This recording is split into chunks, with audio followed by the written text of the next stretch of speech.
What is good, gamers? It is your boy ScitehtseA back once again with the Gaming Reassembled Podcast. It has been a long time, but I am back and I have my co-host with me, Super Saiyan Ginger. and we are here with fifth episode Fifth episode. Gaming Reassembled Podcast. I don't know how I told you I'm gonna forget this at some point, but we'll get there. Five episodes in, and I still got it rolling, so we're good. Just remember, your odds on evens. Yeah, I like that. I like that. And I guess I just have to remember that 200 episodes down the line. It's fine. Whatever. But we are here, and it feels good to be back. It feels so good to be back. It's a little different format from normal, but, we're making it work. We're trying to make it happen. We'll be back up and running officially. Next week, Night's Podcast is back to 100%, but this is impromptu. It'll work. But, oh, God. Oh yeah, drink more water, kids. We don't really have a lot to talk about this week, unfortunately. In the news department, there isn't a whole lot that we can stumble. There wasn't a whole lot to stumble across.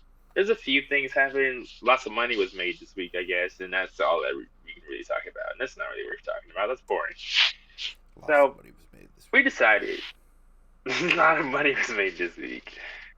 We're gonna do something a little different for this one episode, I should say. We're just gonna talk. We're gonna throw some stuff out into the world, and we're just gonna make this podcast a good one, right? And so, our first topic of today is everyone's favorite thing in gaming: good old microtransactions. I like money. money, but in a different way. I guess this leads into all the money that was made this week. We can lead this off with. We'll start with Call of Duty. And then we'll flow into microtransactions. So, for all of you that are unaware, Call of Duty made $3 billion with a B,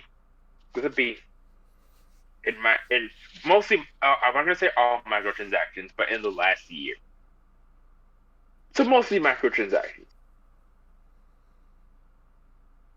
which is absolutely bonkers to begin with.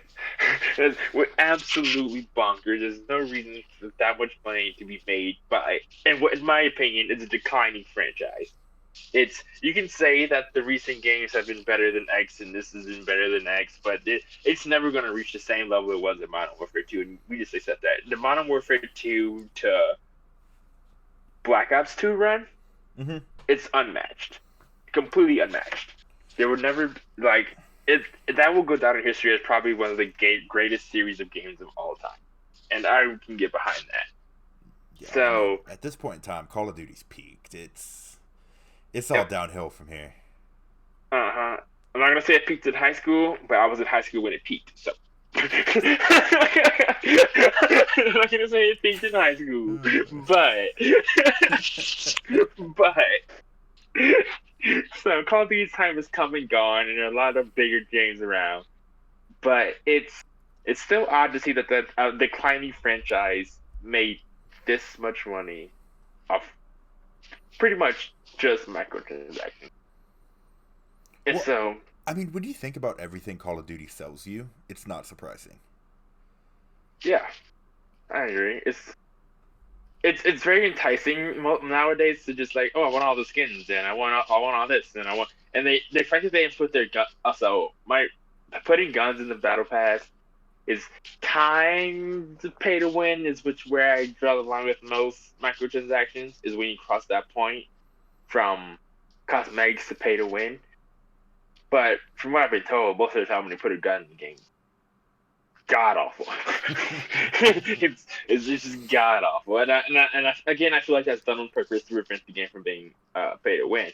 But I also feel like that's not fair to the people who paid all that money to have a gun that they're not going to use because it's trash. So I didn't even know Call of Duty put guns in their battle pass. Well, they have I guess they're more variants. I should say it's more of on the variants line. Because that's something they introduced with not with the last game specifically, but they recently reintroduced into the series. It was their gun variants or whatever. This, you can get this specific blah blah blah that shoots fucking blue bullets or whatever. And you're like, Sick. Got you. Sick. Sick, Josh.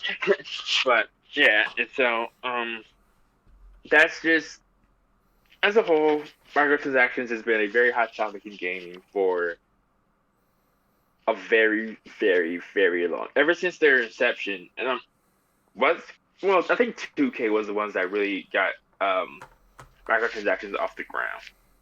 2K and mobile gaming is what took microtransactions to the next level. Personal opinion. I don't know if you know of a game that started before. I'd say 2K14 was the first one to have microtransactions with VC and stuff. So I would think that was the first one. I was never really a big 2K player until I want to say 18. Recently. Okay. 16, But 18, one of the two. can you think of another game that had microtransactions pre 2013 or 14? I can't think of one. No, I mean microtransactions didn't start becoming big, at least in AAA games, until the multiplayer online craze kicked off. Argument can be made that multiplayer has been around for much longer than microtransactions. Modern Warfare didn't have microtransactions. It's you grind that thing out, or you don't. It's no in between, you know? Yeah, but I mean, if we're talking Call of Duty, yeah, you're absolutely right. We talk any MMO, like World of Warcraft, for instance, has microtransactions since way before any other game, yeah. Yeah. And So, the argument can be made depends on the that World of perspective. Warcraft is AAA. True. Can we make the argument that World of Warcraft is AAA? I think it depends on the time period. It's made by because if we talk back then, I wouldn't consider, like the time period we're talking about, I don't think I'd consider World of Warcraft a AAA game. If we talk about it today with Blizzard, yes, it's a AAA game. I agree. Well, it's always been a Blizzard game, I'm pretty sure. Yeah, but again, time period, Blizzard didn't have the games they have out now. Very true. They didn't have as much of depth, but argument can also be made that they've always been a top tier studio, though. With StarCraft and things like that, have been around for a very long time. Fair.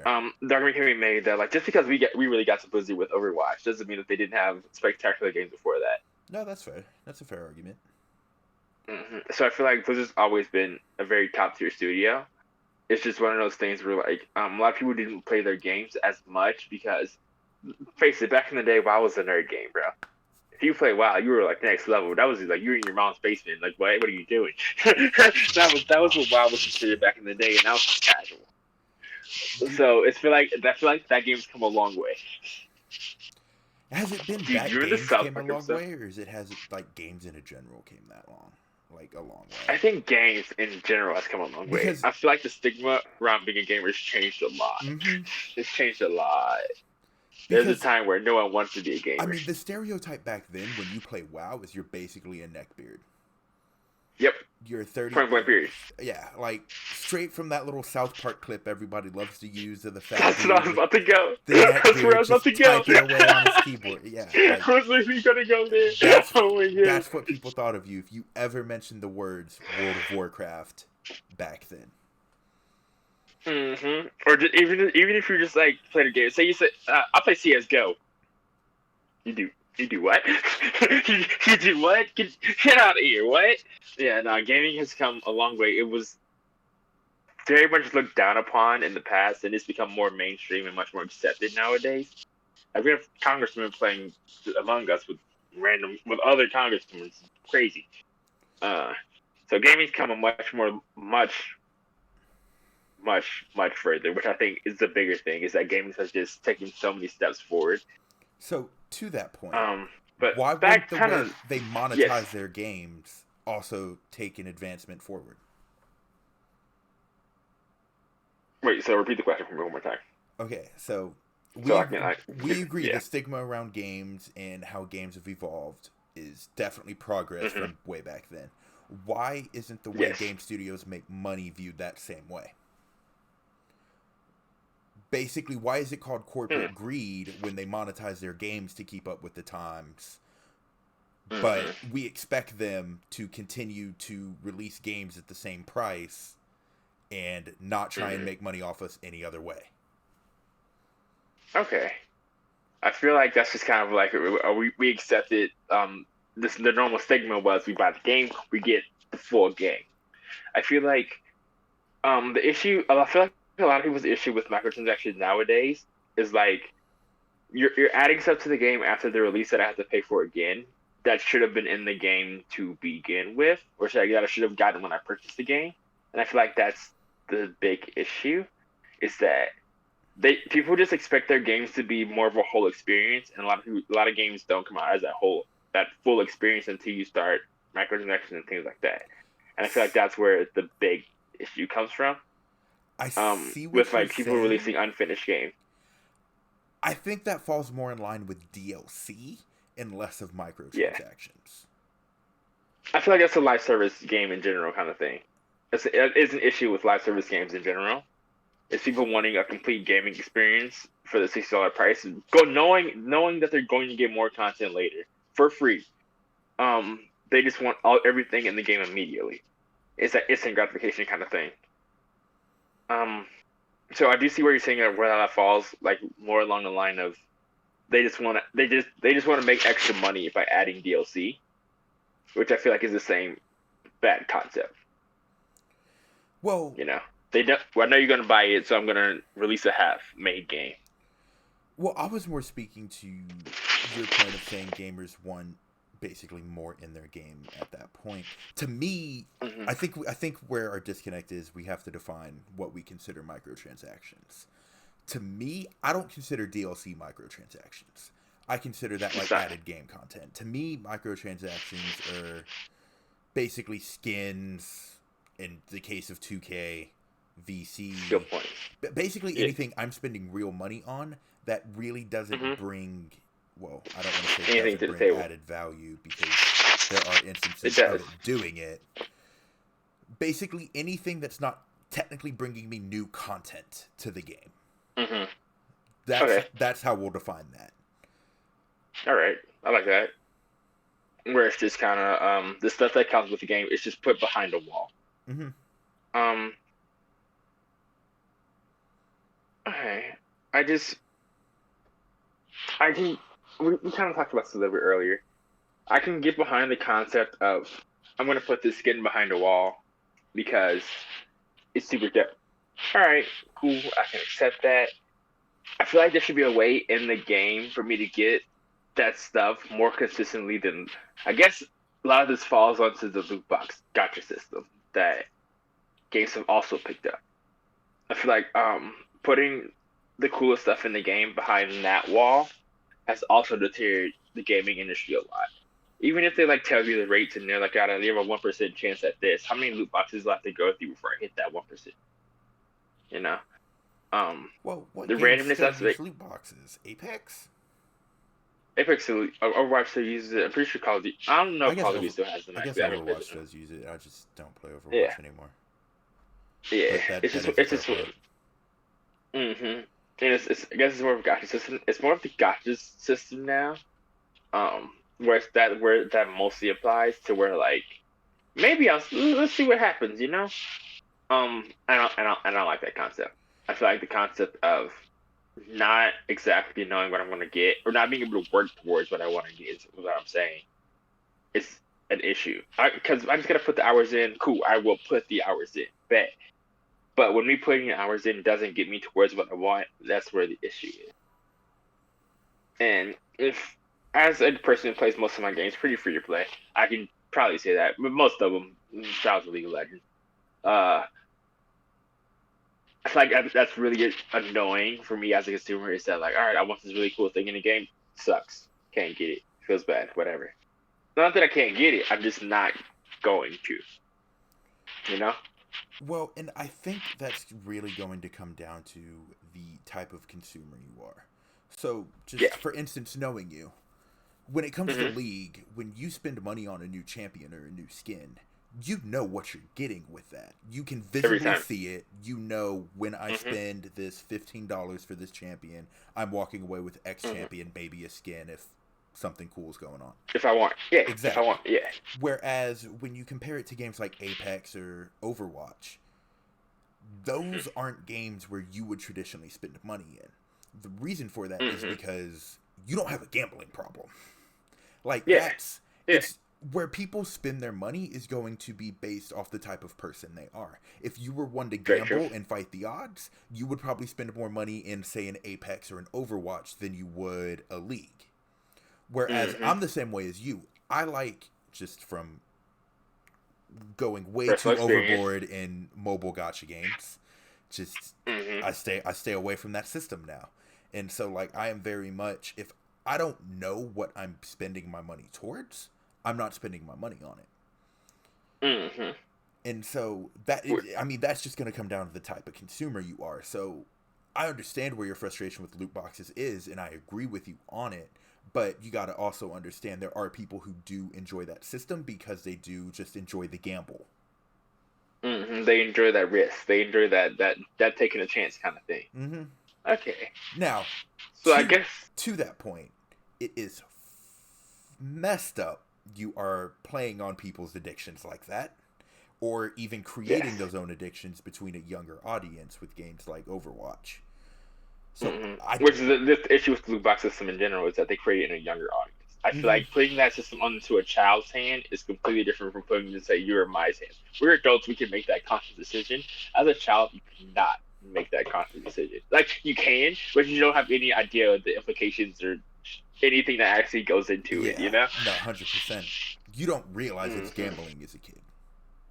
Exactly. This is another, like, it's a mini game. Exactly. I spent $20. I can't fathom why I haven't gotten the skin yet. And as a kid, it's like, what's $20?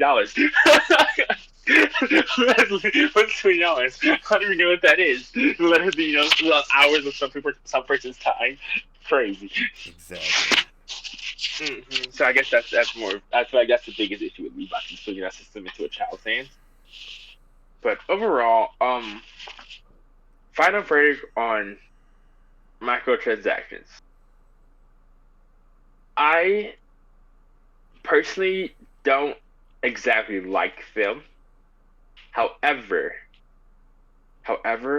I see their purpose. I see the uses they have, and I see why studios need them necessarily. Because games don't sell as well as they used to, is one thing. I feel like games should be able to push out more copies, even though it had that stigma. I feel like there's much more. There are many more games on the market, and a lot of people don't get a lot of new games because they want to stick with what they have for a long period of time. So I feel like they're moving less copies, so they have to make up for that lost value somehow. And I think Microtransactions has done that. It's just gotten massively out of hand, which is where I am with it. I think they've grown to the point where it's hard to fathom a game coming out without them in it. And I feel like that's the issue. It's very rare for me to see a game with no microtransactions whatsoever, like in the entire game. And I feel like that's my biggest issue. Maybe I just play the wrong kind of the games, But I feel like most games nowadays seem to have some kind of microtransaction system built into the game, and that is what I dislike. So overall, my final verdict is that going forward, I can accept it, but I will never like it. I can accept it, but I will never like it. I don't care either way. Truth be told. Yeah. Like, let's just... I don't even care what game you throw at me. I will tell you if I will buy microtransactions from it or not. Like, Call of Duties? No. Won't even play the games. Destiny? No. Won't even play the game. It's really going to come down to, like, what... kind of how we talked about before. Like, where is that money going towards?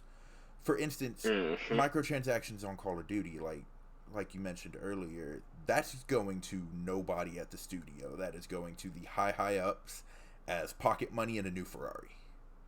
Yep. Whereas I'm gonna just use Avengers because I fucking love that game. On the PC, I've literally bought out the marketplace. Bought all of my characters' challenge cards. I didn't complete them. I bought them. Did the exact same thing on PlayStation. Bought the marketplace out twice. Don't care. I know what I'm getting. There's no loot boxes or anything. And I want to see the game succeed, so I'm going to support it. Yep, that studio literally needs that to keep content going. Yeah, they actually like need that, you know. Hmm. That is in those instances I understand 100%, which is why I'm like, cool, right? That makes sense. That makes sense to me. You know, the studio just needs this to stay afloat. It's a live service game. Live services live on microtransactions. I love me some live service games, so I do see that. I do get that. I do understand that part. It's just coming to terms with that's going to be the new norm is the issue for me. You know that like that's accepting that that's going to be the new norm is hard because even if it's a triple A game or not, it's probably still going to have that same microtransaction system, and people are still going to do the same thing that you did, where they buy the marketplace out twice, even if that triple A game doesn't need it, but any game does. You know, and I feel like there's like a fine line between these people that need all this extra money and the CEO who just bought a fifth Ferrari. You know, that's that's just like a scale kind of thing, and it's kind of like you have to take the good with the evil. So it's kind of just one of those things. But like I guess it's just the times are changing kind of thing. Yeah, I mean, like as games develop, the way studios are going to monetize them is going to develop too. You can Especially because we should have got pay. the price hike a long time ago. Oh, The price absolutely, hike should have came a while ago. absolutely. The price hike should have came last generation, and it didn't. And I think that's why microtransactions came around. Is because they didn't get that price hike that they wanted, Hmm. and then they finally came around to it. This microtransactions are now here to stay. Video games should honestly be $80 to $100.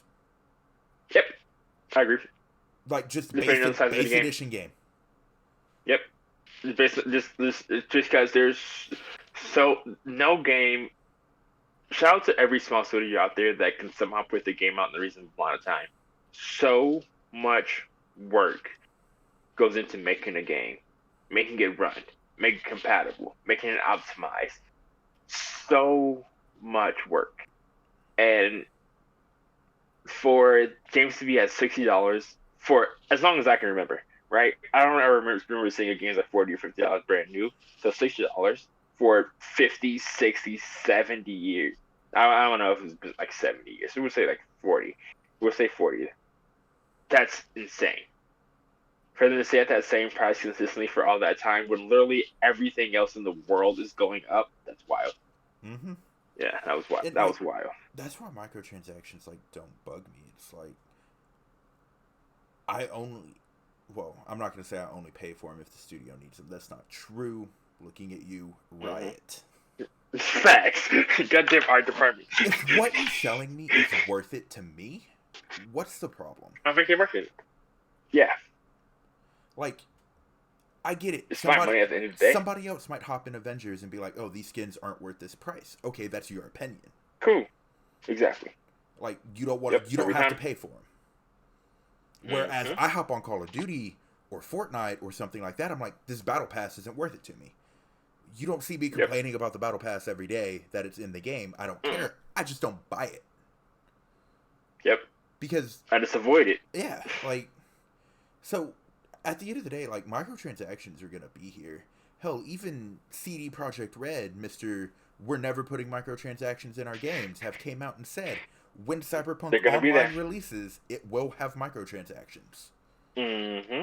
Mm-hmm. So If it releases, if asterisk, if with an fair. asterisk, they gave us a release date, but you know how they are with release dates.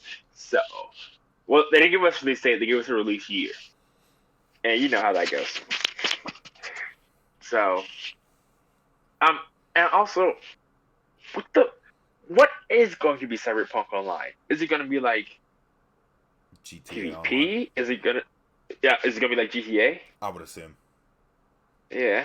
I would assume. I don't think anybody That's knows. tough. The studio hasn't even really began working on it. So dumb. Like That's so dumb. I don't know. I was just that thought just popped into my head. Like, what am I gonna do? Is it gonna be? I was like, is it gonna be PvP? Is it gonna be? I'm gonna hang out with my homies. Like, what? What? So okay. So no one has any ideas. Sick. No, not at all. Sick. Yeah, they'll figure it out. They'll do something. Hopefully, it'll be entertaining. I was like, maybe it's gonna be like The Last of Us Online, which still hasn't come out, which I don't think we're gonna get next year. Probably not. I'd be surprised. Yeah, same. So, R.I.P. Last of Us. People put that in the game of the year conversation still. People still defend that game. So I actually saw someone defending that game today. The Last of Us or The Last of Us 2? 2, the second one. Oh, yeah. There's no defending that game. All that build up for you to just say screw you. All this hard work you just put in, worthless. You could have sat at your house and did nothing and got the same outcome. You could have sat at your house and did nothing and got the same outcome. But it took you to get right up to the moment where you're like, you know what? I got it. And you're like, you know what? I don't want it anymore. Bottom tier. Bottom tier, bottom tier, bottom tier. I don't really care what the message you were trying to send. I don't care what the message is you were trying to send. In my virtual life, bro, I'm just gone. Gone. Drowned, bro. Over. End of discussion, bro. End of discussion. We done. I came all this long way. I'm going to see this to the end, bro. So, yeah. Spoiler alert if you haven't finished The Last of Us 2 or seen anyone finish The Last of Us 2. I think the spoiler is supposed to go before the spoiler. RIP. R.I.P. R.I.P. bro. Big rips on that one. Sorry. I'm sorry if you haven't played The Last of Us 2 yet. Not really. You shouldn't play it. Avoid that one. Skip it. And then something else that we're going to talk about today. Live service games versus DLC based games. How are you feeling? I'm going to let you lead this one. You're going to let me lead this one? I'm going to let you lead this one.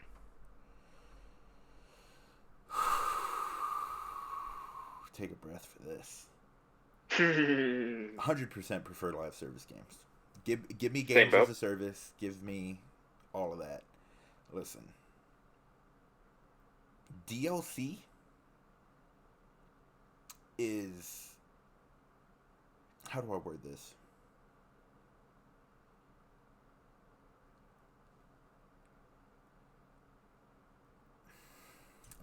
I'm trying to think of a phrase, but I can't. Basically, what I'm trying to say is DLC isn't something you should already have planned at the release of your game. It should be something people ask for. If that makes sense. Yes. So I play your game. I want more. Make some DLC for it. Whereas studios now are like, oh, here's our game, and we have 3 things of DLC release. Like, no, that doesn't fly with me. So I would much rather have a live service game where, yeah, the game still might release half-assed, just like that same paid DLC version is. The only difference is all the content they wanted to put in the game but didn't have time because of the deadline for the game's release is being added for free, and the only thing I have to do is buy some skins in a marketplace. Yes. Granted, so I'll end up spending more money on the skins in the marketplace than I would the actual DLC. But again, that's okay. I'm getting it anyway. Yeah, that's okay. I'm getting it anyway. My counter argument is that if developers did that, it would take so long to build a DLC from the ground up while also tuning your game. It takes so long. So let's say the game comes out, boom, X game drops, right? People play the game for 3 months, right? That's a good amount of time for everyone, the general population, to get the game, get their hands on it, finish it, be like, I want more. Cool. If the majority wants more, now you have to build an entire new DLC from the ground up 3 months after the release. While you still have to fine tune the game from those 3 months and all the data that you took, right? And I feel like doing it that way will make the DLC so much slower. You know, like live service games release like one major content update a year, right? That'll push your first major content update from 4 months, 5 months from now to next year easily, right? And who knows the game's gonna last that long with that much time of being the same, right? And I feel like if there was a way for developers to make these DLCs faster, which there's no physical way at this exact moment, I would be right in the same boat with you. But you have to at least have some kind of game plan about what's coming next and already be in the works working on that when the game comes out. Because otherwise, it's just going to take too long for you to add anything into your game, especially in the game state where games come and go like this. So, That's my only argument against that. But I'm also a huge fan of live service games. I would prefer every game to be a live service game, simply because of the DLC and consistency. Like I will consistently get content updates. I will consistently support the game. I will play the game knowing I'm going to get content updates. Mm-hmm. So I would much rather that than the DLCs where I pay $20 for this expansion pack for it to be 3 hours worth of gameplay and be disappointed. That's my thing with DLCs, is the only game that really does DLC right is Destiny. Yeah. I think Destiny handles DLC perfectly to where I get your DLC, I am spending just as much time in that as I have the actual game. Everything before. Whereas it's a seamless add-on. It's And it's like the same. It's like they're the same thing. Comparison to, let's say, single player games, because for instance, SpiderMan PS4, the DLC garbage. 3 to 5 hours of extra content for $30. The way I view my games is every dollar I spend on it is an hour I should get in your game. That's how I view my games. Yeah. And I've told that to people. Some people think that's fair. Some people think that's absurd to think. I don't care where I feel like it's a little irrational. Yeah. It might be. But every game I've bought, I've been able to double that amount of hours in it.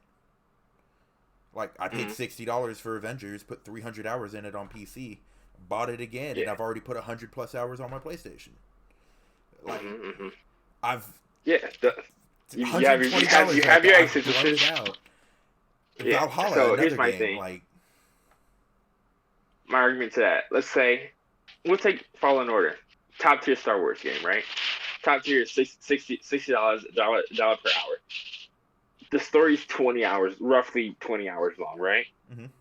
Roughly 20 hours. Then that's basically, you can 100% it in like 25 to 30 hours.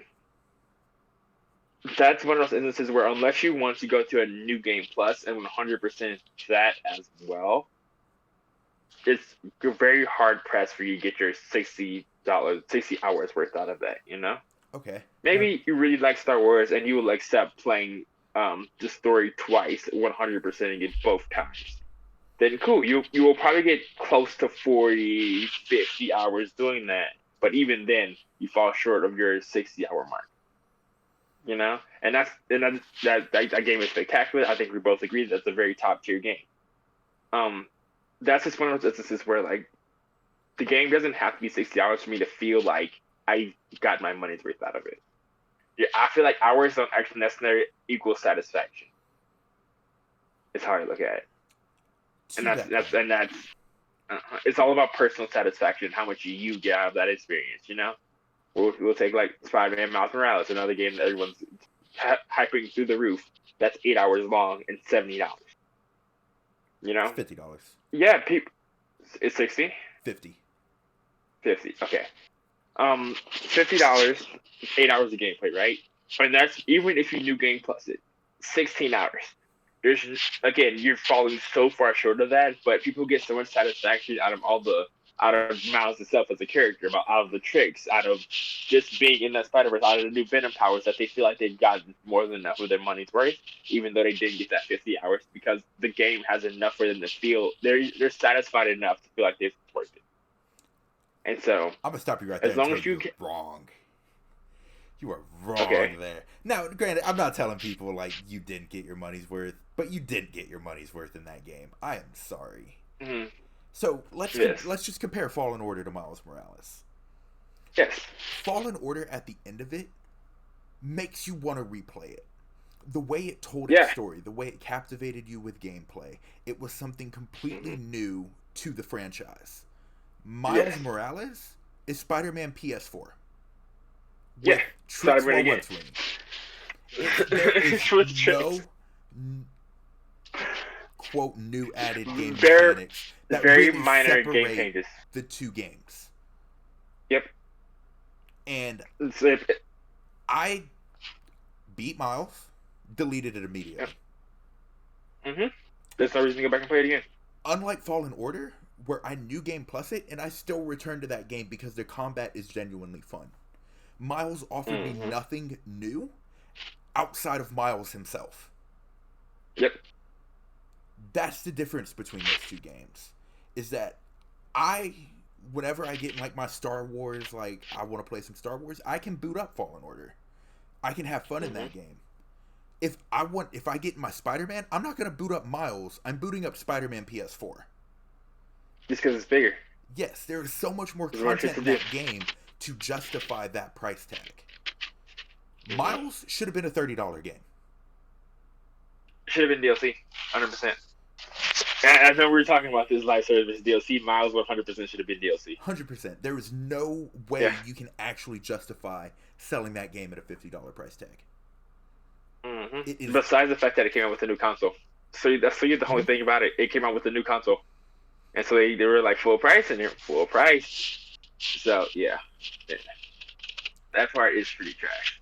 But I do see what you're saying, where like, while you were talking, I kind of made this connection in my head, where I feel like Spider-Man is like the Arkham series, where every game they add a little something different. Just very minor, little itty-bitty mechanics that you do barely as much in the game, but it's a little something, right? But for the most part, the games play very much the same. The story is, don't get me wrong, the story is very fluid, the story is very good, those are top tier games, but I just made that connection between like Spider-Man, PS4, and Miles in the terms of like they're like the Arkham series, where if you like the first one, you like all of them. Like you like Spider-Man, you like Miles.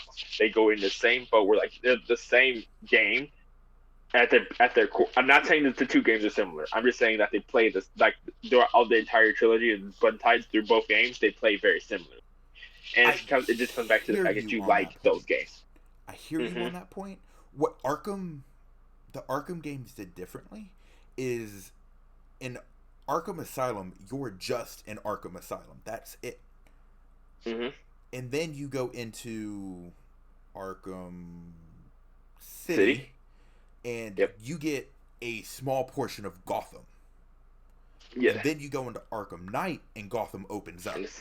Everything gets added onto in the Arkham games, and that doesn't happen in Miles. It actually felt like a reduction of what Spider-Man PS4 was. And correct me if I'm wrong on this. Miles is just in Brooklyn, right? No, so it's actually only in Brooklyn. Same map that Spider-Man PS4 is on. There is just so much less to do and in the game itself that it doesn't feel as immersive to a point. Yeah. Whereas when I play Spider-Man, the story of the game and everything like captivates me into that. This feels like an addition to that, but they tried to make it a full game, and it doesn't hit it in that regard. It misses the mark. Doesn't hit that criteria. Yeah. It definitely speaks to what these consoles and next gen performance can do, and it definitely shows progress from where Spider-Man PS4 started. But Miles Morales Spider-Man as itself should not have been released as a full game. Separate game, I should say. I agree with that. It's again, the only reason it was allowed to do that in any way, shape, or form is because of the new consoles. Should have been a microtransaction. And that's should have been a microtransaction. There's a DLC, but DLC not the same. Not the same. But honestly, today's landscape, it feels kind of the same. I'm just saying, if Spider-Man was a live service and all the skins they give away for free were paid for, that could have been in Spider-Man PS4. Yep. That entire story. The whole thing. You could have still told it from Miles' perspective and everything. Yeah, and it could have been in Spider-Man PS4. 100%. It really flowed very well with how Spider-Man PS4 wraps up. Yeah, it literally picks up right at the end of it. Yeah, I mean, I know it's like a month or something like that in the timeline of gap, but like it's the same thing. It's like the same. It's perfect. It would have been a perfect transition, and they dropped the ball in that regard. Yeah. Okay, okay. I like it. Honestly, we've gotten so far away from the initial topic of live service versus DLC based, but that's the game that came out as a game that should have been DLC. So if all DLC was like that, where I get a full 8 hours out of it, I would love DLC games more than I love live service games. But it's the issue that we don't get that. We don't get that anymore. That chance of a full immersive experience again inside of my DLC is so hard to achieve. I feel like that's the issue with DLC games at the moment. You're not gonna say you're guaranteed to not like it. It's just much harder to get into a DLC after I finish this game and I'm completed it, and you're just throwing this extra at me to try it again. Maybe you can get me back into the game, but odds are you really. It's gonna depend on the it's game. just live service is just more efficient. I definitely think the mechanics have to work. Mm-hmm. Because honestly, when when Valhalla gets DLC, which it will. It will. Yeah, it 100% will. Are you gonna enjoy that much as the first 120 hours? Or are you gonna feel like I played the game for 150 hours and do the same thing as playing for 120? Personally, don't plan on getting the DLC, to be honest. Mm-hmm. Just on me. The game is so big. Yeah, so big. I am in no rush to finish that game. I'm sure I will eventually get the DLC for it, but right now, I'm not oh, I can't wait for the Valhalla DLC. I barely scratched the surface with that game, and it's not it's one of those things I know I'm gonna get my time out of it, so I'm not pressed to play it aggressively. Yeah, I'm not pressed to finish it at the moment. Exactly. Yeah, you just. I feel like that's how that game should be for it to be as big as it is. I feel like the point of them making the game so large, which is all the Assassin's Creed games in the last few have been that large, is that they want you to play the game a lot more casually and a lot less aggressively. Because normal single player experience, I pick up my single player game, I play through it once, maybe twice, and then I put it down 4, 3, 6, never pick it up again. Months, so it just depends. So with them doing it that way, that ensures that people will consistently play the game for a long period of time without having a significant jump in player count at some point. So I feel like... And to that point is if I did try and play Valhalla like I would, for instance, Miles, I would get burnt out on the game. I wouldn't want to play the DLC. Yep. And knowing that's just how I am as a gamer, it's why would I do that to myself? There's no actual benefit to it. At the end of the day, there's no benefit to it. The DLC is still gonna be there when I get around to it. I'm gonna take it at my own pace. The ending of the game is not going to change just because you got there later than someone else, unfortunately. But wouldn't that be such a cool concept? It's the first person to finish the game gets a unique experience. I'm not going to say the first person, but the first million people to finish the game get a unique experience, and then the ending changes for everyone else. That'd be wild. That'd be wild. What a concept. Dude, that would be such a mind-boggling experience. I don't know what you could change your ending to or whatever, bro, but that'd be crazy. If a game actually did that. How would you even justify doing that? Much less, how do you target it only updating after a certain point? I feel like it comes down to data and how it has to be an online all the time game, and just the amount of data they have to send that information back to the studio. See, here's what you do. If you were to do that. First 150 million copies out in stores. The second 150 million copies, alternate ending. That'd be wild. That's the way to do it for sure. Bro, that'd be crazy. I don't know what game would do it or you don't change anything about the packaging, the disc. That way nobody knows what version they have until they beat it. You either get ending A or ending B. That'd be crazy. That would be so wild. I know that's never going to happen. I know that's not going to happen. But that'd be crazy. That'd be pretty That dope. would be absolutely bonkers. I would actually lose my mind. I can see the future. Because you know what would happen with that, and I know we're going off Dude. topic here, but just to throw this tangent out there, you would get all the big streamers playing copy A, and then 6 months to 10 months later, when everybody's over the game, here's some small streamer playing the game, copy B, boom. Mind blown, bro. People at home were just like, didn't even realize it was a second ending, and yeah, nutty. I don't even know what game could pull that thing off. Like, what game would I want to have a crazy double ending onto? It has to be something with, like, the main character dying or something absolutely wild. Dude, I could see a Final Fantasy game pulling it off. I can see that. I could see a Final Fantasy game doing it. Granted, it wouldn't have, like, the mass appeal of, like, a... I don't know. Assassin's Creed. I'm going to start it out there because we were talking about it. I wouldn't even say Assassin's Creed because a lot of people just don't mess with Ubisoft anymore. It'd have to be like a... True. The problem is I don't know people that still genuinely play single-player games. Outside of Sony exclusives. Every single Sony exclusive is fire.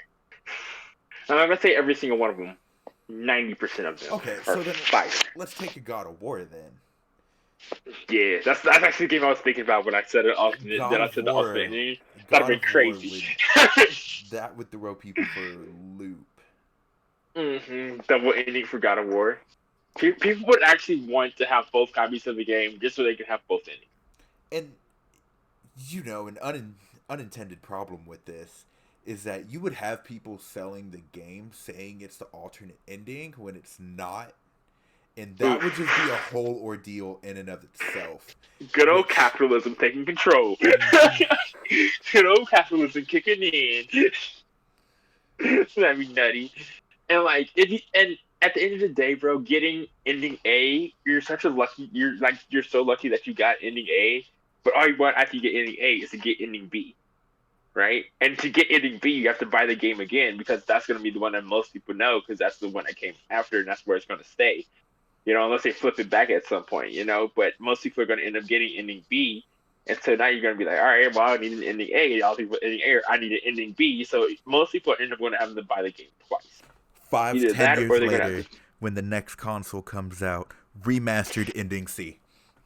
Remastered ending C! Throw him to another loop. Well,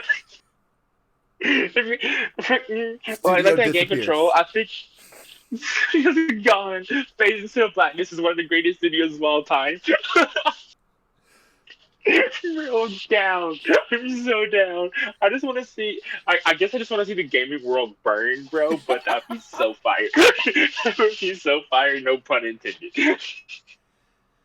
But I feel like the gaming world would literally explode if something like that happened. And the reason I brought this whole tangent up about double endings, it's actually because I was thinking about Watch Dogs and how the ending of that game was atrocious.